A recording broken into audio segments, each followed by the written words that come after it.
Um, let me answer that question. That there are three ways the head of the business can communicate with the employees, and one of the most important things in this crisis, or I would like to call it as not just a crisis, but it also leads to opportunities.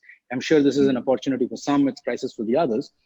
In any of these status quo changes that happen, the most important part that the leader of the business is to communicate has three options. Either he communicates curse, cure, or care. And invariably what happens is that a lot of times there's a curse communication. You play the victim. And of course, a pandemic has an impact both us as individuals, but also businesses, governments, countries, boundaries. It has an impact. So either there's a communication and the way that you engage with the organization is on a curse basis, or it is on a cure basis or a care basis.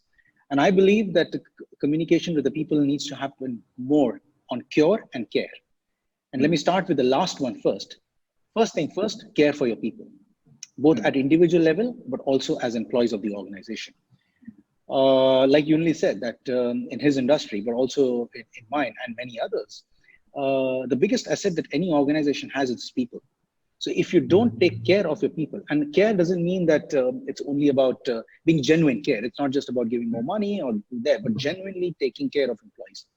The second element of care is also caring for their mental nourishment, which means communicating, explaining them that how, what, where are we, what are we going to do about it?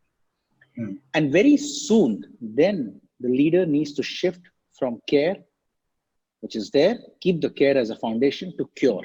What are we going to do about it today? What are we going to do about it tomorrow? And what are we going to do about it day after tomorrow? And that is what is the most important. If the leaders start playing victim, what happens then is that the business and everybody else, it goes into a spiral down. Yes. And the moment you get into a cure mentality with the care, you take your people along, and the cure means they start looking at opportunities instead of issues, because there would be opportunities opening up. There would be some change of behavior. There would be some change in consumption patterns. There would be change in new opportunities coming up.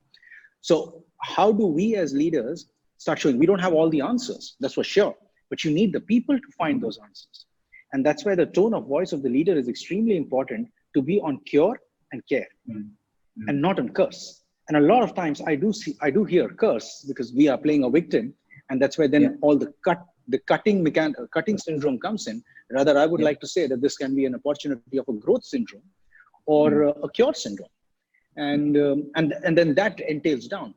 The moment there is a cure and care as a combination, the leader will come out to be very, very honest. And employees have all the right to hear honestly where the organization is and what are we going to do about it. What is the outcome is a lag indicator. The lead indicator is what are we going to do about it today and what are we going to do about it tomorrow. And that's what makes the difference. And if you look at the history, most of the organizations that have withered through different types of storms have been the ones who have taken the people along in a transparent, honest way and in a genuine approach, and have been proactive with respect to the remedial actions rather than playing the victim.